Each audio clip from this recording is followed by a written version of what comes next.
Salut tout le monde, c'est Nas Actu et là on va écouter la réponse de Léna et après la vidéo je vous dirai mon avis. Voilà, elle va répondre par rapport à ce qu'a dit Paga et comment elle s'appelle, Laura. Voilà, elle va faire sa petite réponse. Donc d'abord elle écrit: les amis, tout va bien, ne vous inquiétez pas, juste de surcroît je suis malade donc je me suis reposé ce matin, là ça va un peu mieux. Donc n'hésitez pas à mettre un pouce bleu et bon visionnage. Les amis, merci beaucoup pour tous les messages que j'ai reçus depuis hier soir. J'ai pas fini du tout de les traiter, donc vous inquiétez pas, je vais essayer de répondre au maximum aujourd'hui. Je suis désolée, hein, je respire parce que j'ai les bronches prises, en fait je suis un peu malade un peu depuis hier soir. Donc en plus de ça j'avais le moral qui allait pas, donc c'est pour ça qu'hier je me suis dit allez je pose le téléphone et que je le reprends que maintenant. Mais c'est vrai que moralement ça faisait péter un plomb en fait, genre même si je reçois vraiment beaucoup plus de positifs que de négatifs, il y a quand même des insultes, il y a quand même des menaces de personnes qui se sont fait influencer par des rageux ou des rageuses qui n'ont rien d'autre à foutre que m'inventer des choses sur mon compte parce qu'ils ont rien en fait de toute façon, c'est comme ça, c'est voilà. Puis qu'on puisse me faire passer même ne serait-ce que pour une personne que je ne suis pas, ça me fait péter un plomb. Je suis franchement pour me saucer, mais je suis quelqu'un d'extrêmement gentil. Donc en fait qu'on puisse me faire passer pour quelqu'un de mauvais, genre je pète un plomb. Donc voilà, trêve de plaisanterie, c'est vrai que ça m'a grave saoulée quand même. Surtout que, mais, enfin, je sais pas, à un moment donné, genre, ils sont pas fatigués de dire à chaque nouvelle putain buzz. Alors, je dis pas qu'il y a pas, il y a jamais eu de nouvelles qui étaient là, qui étaient fans de télé et qui attendaient que ça, de se faire trop copine, copain, avec, j'ai pas dit ça. Mais à un moment donné, c'est bien trop facile de dire à toutes les nouvelles putain buzz.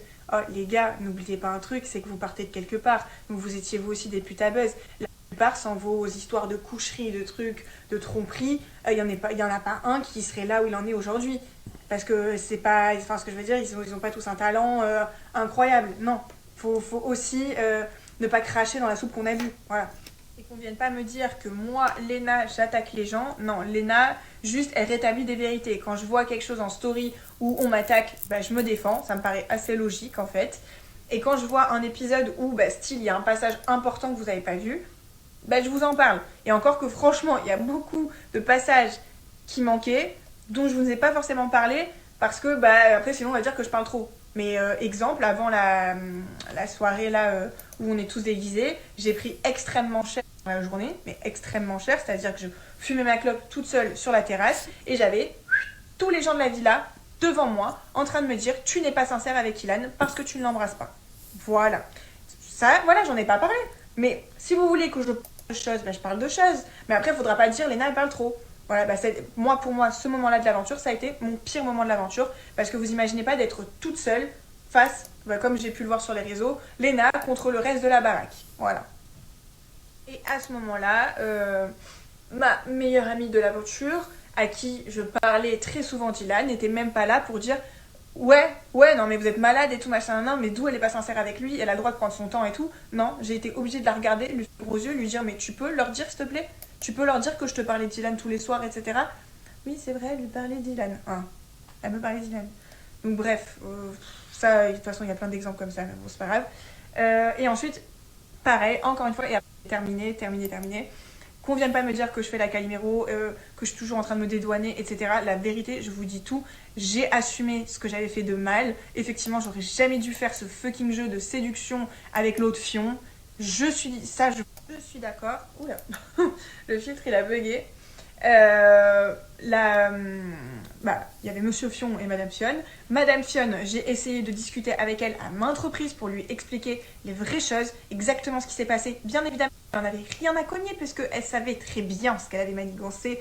Et donc, du coup, bien sûr qu'elle s'en fichait. D'ailleurs, un jour en off, et j'en ai déjà parlé, je la regarde et je lui dis, tu sais, si Pagaille a fait ça, c'était uniquement pour que tu rentres dans l'aventure. Et elle m'a regardée, elle m'a fait, ouais, je sais.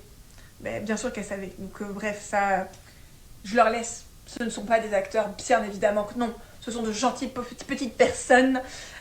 Donc voilà, donc elle aussi, il faut qu'elle arrête machin. Mais moi, je fais pas la Calimero, je vous dis les choses. À un moment donné, c'est vrai que de se défendre tout le temps, on peut avoir l'impression que je fais la Calimero, mais ce n'est pas le cas. J'assume pleinement ce que je fais. Voilà, et ce que je dis.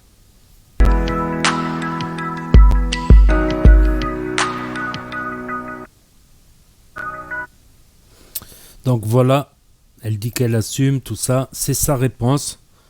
Après, moi, j'ai regardé les premiers épisodes des Marseillais à Dubaï. Après, ça m'a lassé un petit peu.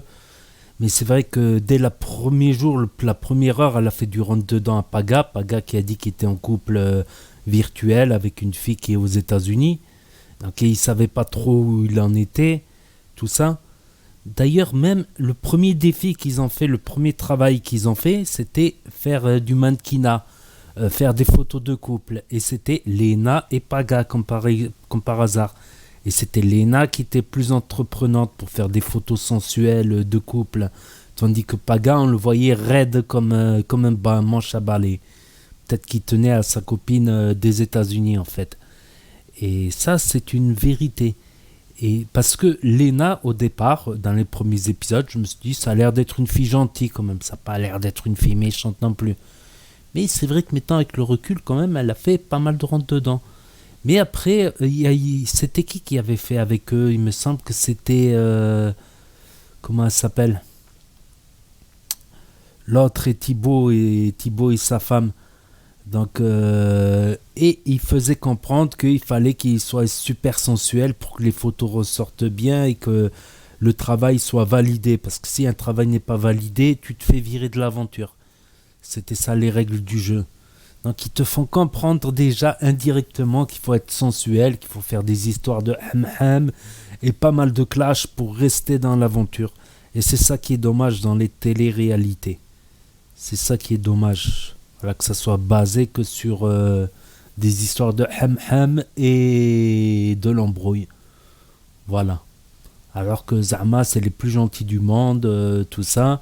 Et pourtant, c'est ceux qui s'embrouillent en public et qui montrent pas forcément le meilleur exemple. Enfin, ce n'est que mon avis là, avec la polémique boycott les anges et les Marseillais alcoolos, lol. Donc n'hésitez pas à me dire ce que vous en avez pensé, à mettre un pouce bleu, à vous abonner, à cliquer sur la cloche et je vous dis à très bientôt pour de nouvelles vidéos. Merci d'avoir regardé.